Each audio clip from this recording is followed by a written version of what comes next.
Hello everyone, आज हम लोग पढ़ने जा रहे हैं फार्मेसी प्रैक्टिस का यूनिट सेकेंड का टॉपिक हॉस्पिटल फॉर्मूलरी। तो सबसे पहले जान लेते हैं हॉस्पिटल फॉर्मूलरी क्या होता है, इसका इंट्रो पार्ट क्या है।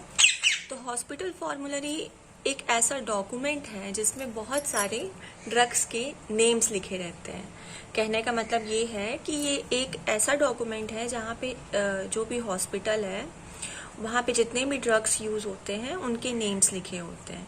तो हर एक हॉस्पिटल का अपना अलग अलग हॉस्पिटल फॉर्मूलरी होता है और जो भी ड्रग्स डॉक्टर प्रिस्क्राइब करते हैं वो सारे ड्रग्स के नेम्स इस हॉस्पिटल फॉर्मूलरी में लिखे जाते हैं। अब जो हॉस्पिटल फॉर्मूलरी में नेम्स लिखे रहेंगे डॉक्टर्स वही प्रिस्क्रिप्शन में लिखते हैं, और जो भी वहाँ पे हॉस्पिटल फार्मेसी है उस हॉस्पिटल में वो वही ड्रग्स का स्टॉक अपने पास रखती है। तो इसका क्या मतलब है? It is an important document of the hospital containing a collective list of drugs. कहने का मतलब यही है कि हर एक हॉस्पिटल का अपना हॉस्पिटल फॉर्मूलरी है जहाँ पे वो जो भी ड्रग्स उन्हें परचेज करना है, स्टोर करना है, प्रिस्क्राइब करना है, वो सारे ड्रग्स के इंफॉर्मेशन वो इस फॉर्मूलरी में लिखते हैं। और इसकी ज़रूरत क्यों पड़ी थी? इसकी ज़रूरत इसलिए पड़ी थी क्योंकि पहले के टाइम में अगर जो भी इंफॉर्मेशन ड्रग्स के बारे में चाहिए रहती थी तो इतनी ईजिली नहीं मिलती थी। पहले गूगल नहीं था तो इतने आसानी से नहीं मिलता था। तो हर एक हॉस्पिटल अपना एक हॉस्पिटल फॉर्मूलरी बनाता था। इससे बहुत ज़्यादा हेल्प मिलती है। उन्हें पता रहता था कि ये ड्रग है, अगर हमें ये ड्रग देनी है, इसका डोसेज फॉर्म क्या है, इसकी स्ट्रेंथ कितनी है, कितना डोज देना है, इसके साइड इफ़ेक्ट क्या होंगे, सारी इंफॉर्मेशन लिखी रहती थी। तो जिसको जो भी इंफॉर्मेशन चाहिए वो इजीली इस बुक से, इस डॉक्यूमेंट से अपना इंफॉर्मेशन कलेक्ट कर लेता था। आज के ज़माने में भी हॉस्पिटल फॉर्मूलरी बनती है लेकिन इसका इतना ज़्यादा यूज़ नहीं है क्योंकि अब टाइम कंज्यूमिंग भी है, ये सर्च करना पड़ता था। अब तो सब कुछ गूगल पे आप सर्च करिए, आपको 2 सेकंड में मिल जाएगा। तो अब इतना ज़्यादा यूज़ नहीं है लेकिन अभी भी ये बनाई जाती है।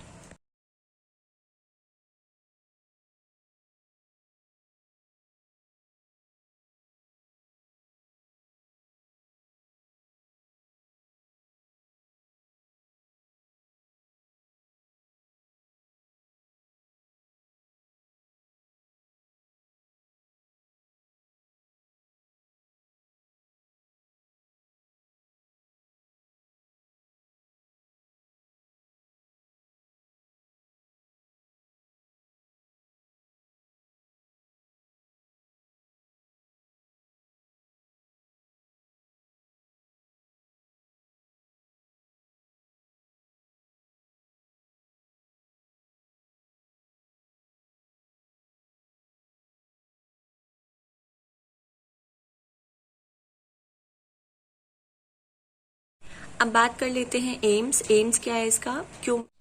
Next one is to inform the physician, nurse, pharmacist about new and more potent drugs. तो जो भी हॉस्पिटल फॉर्मूलरी बन रही है वो बहुत अच्छे खासे इंफॉर्मेशन कलेक्ट करने के बाद ही बनती है। कौन से डिसीज़ के नए ड्रग्स मार्केट में आए हैं, उनकी सेफ्टी कितनी है, वो कितने, उनकी एफिकेसी, उनकी पोटेंसी कितनी है, साइड इफ़ेक्ट है कि नहीं, कितने साइड इफ़ेक्ट हैं, ड्रग ड्रग इंटरेक्शन है क्या कोई। तो ये सारी चीज़ें इंफॉर्मेशन जब आप अप टू डेट रखेंगे हॉस्पिटल फॉर्मूलरी में तो बहुत हेल्प मिलती है हर एक चीज़ के लिए। और जो भी हॉस्पिटल फॉर्मूलरी है इसको एनुअली इसको अपडेट किया जाता है।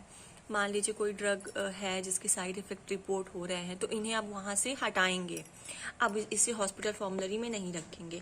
मान लीजिए कोई ऐसी ड्रग आई है जो बहुत अच्छा रिजल्ट दे रही है मार्केट में, तो अब इन्हें वो मेडिसिन अपने हॉस्पिटल में रखनी है, इन्हें प्रिस्क्रिप्शन में लिखना है, तो ये हॉस्पिटल फॉर्मूलरी में उसको इंक्लूड करेंगे, ऐड करेंगे। Next one is to avoid the use of brand and therapeutic duplication of drugs. जब किसी भी ड्रग के बारे में सारी इंफॉर्मेशन, सारा नॉलेज मिला रहेगा तो डुप्लीकेट ड्रग्स की भी परचेजिंग या प्रिस्क्रिप्शन में लिखना, ये सारी चीज़ें बहुत कम हो जाएंगी क्योंकि up to date knowledge provide करता है ये hospital formulary. To promote the rational use of drugs. Rational use of drugs का मतलब ये होता है that right medicine should be given to the right patient at right dose at right time at lowest cost। तो तो बहुत ज़्यादा help कर रहा है, क्योंकि सारी चीज़ें हमें देखने को मिल जा रही हैं ड्रग के बारे में। उनका स्ट्रेंथ क्या है, उनका नेम्स क्या है, ब्रांड नेम्स क्या है उनके।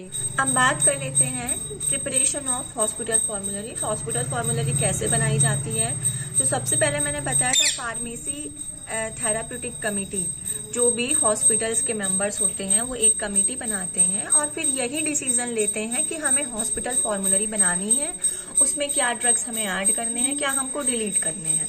उसके बाद जो भी वहाँ का कुछ मेंबर्स चुने जाते हैं, जो भी वहाँ का फार्मासिस्ट होता है वो क्या करता है, सारा रिस्पॉन्सिबिलिटी लेता है हॉस्पिटल फॉर्मूलरी को बनाने में, प्रिंट करने में, जो भी चीज़ें हैं वो मेंबर्स मिलके उसको देखते हैं।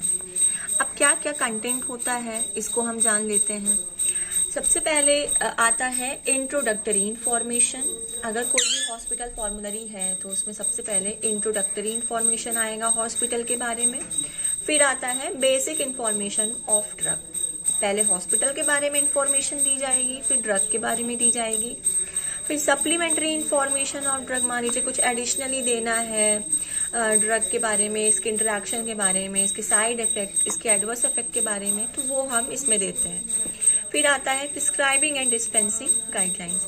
जैसे मैंने बताया था ड्रग के साथ साथ कुछ प्रिस्क्रिप्शन और हॉस्पिटल की पॉलिसीज भी उसमें लिखी रहती हैं, तो वो चीज़ें आती हैं। नेक्स्ट आता है general drug use advice. General drug में आते हैं, मान लीजिए जैसे most of the drugs are use in pregnancy, poison, antidotes जो भी होते हैं उनके बारे में इंफॉर्मेशन लिखी होती है। तो ये सारे इस सीक्वेंस से हॉस्पिटल फॉर्मूलरी को बनाया जाता है। सबसे पहले बात करते हैं कि इंट्रोडक्टरी इंफॉर्मेशन में क्या होता है। तो सबसे पहले टाइटल पेज होगा हॉस्पिटल फॉर्मूलरी का। इसके बाद फार्मेसी थेराप्यूटिक कमेटी के जितने भी मेंबर्स हैं सबके नेम्स रहेंगे, उनके बारे में इंफॉर्मेशन लिखी रहेगी। नेक्स्ट आता है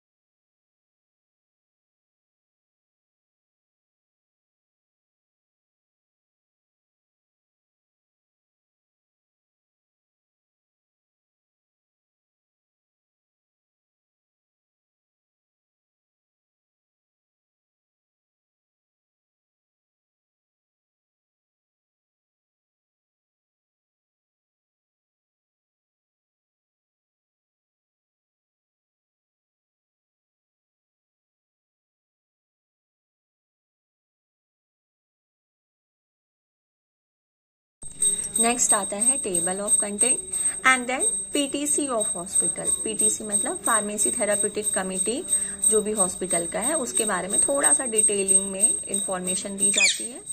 नेक्स्ट आता है इसी में इंट्रोडक्टरी में ऑब्जेक्टिव ऑफ फॉर्मूलरी सिस्टम, मतलब ये हॉस्पिटल फॉर्मूलरी क्यों बनाया है किसी हॉस्पिटल ने, उसका क्या मोटिव था, क्या रीजन था बनाने का, क्या एम है, थोड़ा बहुत इसके बारे में लिखना है। फिर आता है हॉस्पिटल फार्मेसी सर्विसेज, मतलब जो भी हॉस्पिटल है उसकी जो भी हॉस्पिटल फार्मेसी है वो कैसी सर्विसेज प्रोवाइड कर रही हैं हॉस्पिटल में, क्या क्या उनका काम है, procurement, compounding, dispensing, other than this सारी इंफॉर्मेशन इसमें दी रहती है। अब आगे बात करते हैं, इंट्रोडक्टरी इंफॉर्मेशन हो गया। अब इसका जो भी इंडेक्स होता है वो दो टाइप का इंडेक्स वो कर सकते हैं। पहला होता है फार्माकोलॉजिकल इंडेक्स, मतलब डिसीज ओरिएंटेड ये होता है। फॉर एग्जांपल इन्हें सबसे पहले इंक्लूड करना है अपने फॉर्मूलरी में कि सबसे पहले हम अस्थमा में जो भी ड्रग्स यूज होती हैं हम इनके बारे में लिखेंगे। फिर हम आगे डायबिटीज़ के बारे में लिखेंगे या और भी कोई डिसीज़ हो गई। नेक्स्ट आता है जैसे हाइपरटेंशन हो गया, हम डिसीज़ को अल्फ़ाबेटिकली लेके हम ड्रग्स के बारे में इंफॉर्मेशन देते हैं। नेक्स्ट इंडेक्स आएगा alphabetically index of drugs. Alphabetical index of drugs का मतलब होता है कि हम जो भी इंडेक्सिंग कर रहे हैं वो डिसीज़ के बेस पे ना करें, हम ड्रग के बेस पे करें। सबसे पहले फॉर एग्जांपल ए से जितने भी रिलेटेड ड्रग्स हैं हम उनके बारे में लिखेंगे, फिर हम बी से जो भी ड्रग्स शुरू होती हैं उनके बारे में लिखेंगे, फिर सी से लिखेंगे, फिर डी से लिखेंगे, इस तरह का है। अब जब इंडेक्स हो गया है, अब इसके बाद लिखा जाता है लिस्ट ऑफ इमरजेंसी ड्रग्स, कौन सी ड्रग्स इमरजेंसी केस में यूज हो रही हैं। फिर list of narcotic and dangerous drugs जो भी होती है इसमें लिखना है, जो साइकोसिस में यूज होती है। फिर आता है list of drugs with their uses, doses and dosage form. अब जो नॉर्मल ड्रग्स हैं उनके बारे में भी होगा। तो अब जब ये सारी चीज़ें इंफॉर्मेशन लिख उठी हैं, अब हम बात करते हैं ड्रग्स के बारे में। अब हम क्या इंफॉर्मेशन फर्दर देंगे। अब फॉर एग्जांपल कोई ड्रग यूज़ कर लिया है अगर, तो अब उस ड्रग के बारे में हम उनकी यूजेस के बारे में लिखेंगे, कब यूज़ होता है, क्या उसका एपीआई है, एक्टिव फार्मास्यूटिकल इंग्रेडिएंट क्या है उस ड्रग का। फिर हम लिखेंगे किस डोज में इसको देनी है, ओल्ड पेशेंट का क्या डोज है, चिल्ड्रन का क्या डोज होना चाहिए, डोसेज फॉर्म लिखना है, वो लिक्विड में प्रेजेंट है, सपोजिटरी में प्रेजेंट है, सॉलिड में प्रेजेंट है, क्या डोसेज फॉर्म मार्केट में इसका अवेलेबल है, उसके जेनरिक नेम अगर हैं वो लिखने हैं, उसके ब्रांड नेम्स अगर हैं तो वो भी हमें लिखने हैं, रूट ऑफ एडमिनिस्ट्रेशन लिखना है, मतलब ये ड्रग हम किस किस रूट से एडमिनिस्टर करेंगे पेशेंट को।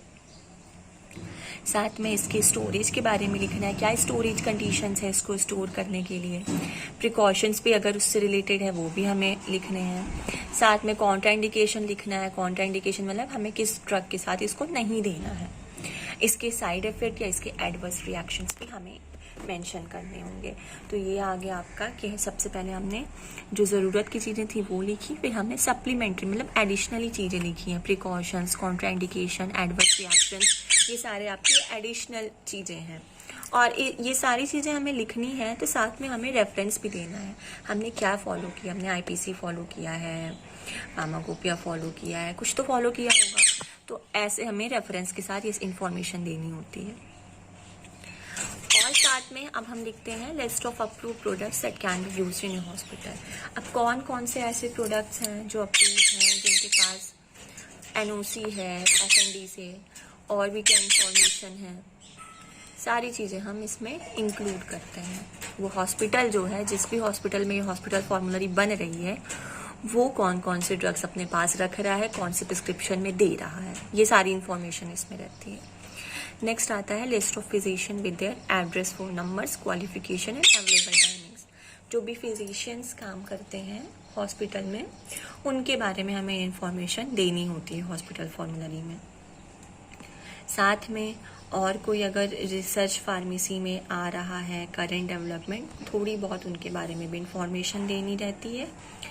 And reported ADRs in a hospital, मान लीजिए कोई एडवर्स ड्रग रिएक्शन है जो रिपोर्ट की गई है, तो उसका भी हमें मेंशन करना होता है हॉस्पिटल फॉर्मूलरी में। और साथ में कैसे हमें प्रिस्क्रिप्शन देना है। नेक्स्ट बात करते हैं addition of drug to hospital formulary. तो जैसे कि फार्मेसी एंड थेराप्यूटिक कमेटी बनाता है हॉस्पिटल फॉर्मूलरी को, अब कैसे डिसाइड करना है हमें कौन सी ड्रग देनी है, कौन सी ड्रग हमारे लिए सेफ है, उसके एडवर्स रिएक्शंस कम रहें, कौन सा पोटेंट है, ये सारे इन्फॉर्मेशन देखनी होती है। ऐसा तो नहीं कोई डुप्लीकेट प्रोडक्ट है जो हमने रख लिया है, तो इसमें देखना रहता है कि वो जो भी ड्रग हम रखना चाह रहे हैं अपने हॉस्पिटल फॉर्मूलरी में, वो मार्केट में वेल एक्सेप्टेड हो, या उसके पास क्या हो, एनओसी हो फ्रॉम एफडीए अंडर डीएमसीएल। ये चीज़ हमें ध्यान में रखनी है। साथ में उसकी सेफ्टी लेवल भी देखनी है, उसके उस ट्रक का लाइसेंस नंबर होना चाहिए, रजिस्ट्रेशन नंबर भी हमें चेक करना है। और जब ये सारी इन्फॉर्मेशन कंफर्म हो जाए, तभी किसी ड्रग को हम हॉस्पिटल फॉर्मूलरी में ऐड कर सकते हैं। नेक्स्ट आता है deletion of drug from hospital formulary. कोई भी अगर ड्रग है जिसमें किसी तरह का एडवर्स रिएक्शन रिपोर्ट किया गया है, तो सबसे पहले उस कौन सा एडीआर था, उसको किस दिन, किस टाइम, किस डोसेज फॉर्म में उस जो भी ड्रग है जिससे एडवर्स रिएक्शन हुए हैं, कब नोट हुआ था, एडवर्स ड्रग रिएक्शन कब देखा गया, जो भी ड्रग दे रहे थे उसका नाम लिखना है, वो हम किस डोसेज फॉर्म में दिए थे, हमने लिक्विड में दिया था कि सॉलिड में दिया था, किस पेशेंट को दिया था, उस पेशेंट का एज क्या था, क्या उसका वो मेल था कि फीमेल था, कौन सी बीमारी में हमने इसको दिया था, कौन सा साइड इफेक्ट या एडवर्स ड्रग रिएक्शन हमें रिपोर्ट हुआ है, या और भी कोई एडिशनल इन्फॉर्मेशन हमें मिली है, ये सारी चीज़ें हम लिखते हैं। और इसके बाद एक मीटिंग डिसाइड की जाती है फार्मेसी थेराप्यूटिक कमेटी की, जो डिसाइड करता है कि हाँ अब ये ड्रग हमें डिलीट करनी है कि नहीं करनी है किसी भी हॉस्पिटल फॉर्मूलरी में।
नेक्स्ट आता है difference between hospital formulary and drug list. दोनों में क्या डिफरेंस है? देखिए, जो भी हॉस्पिटल फॉर्मूलरी है वो एक हॉस्पिटल में बनाया जाता है।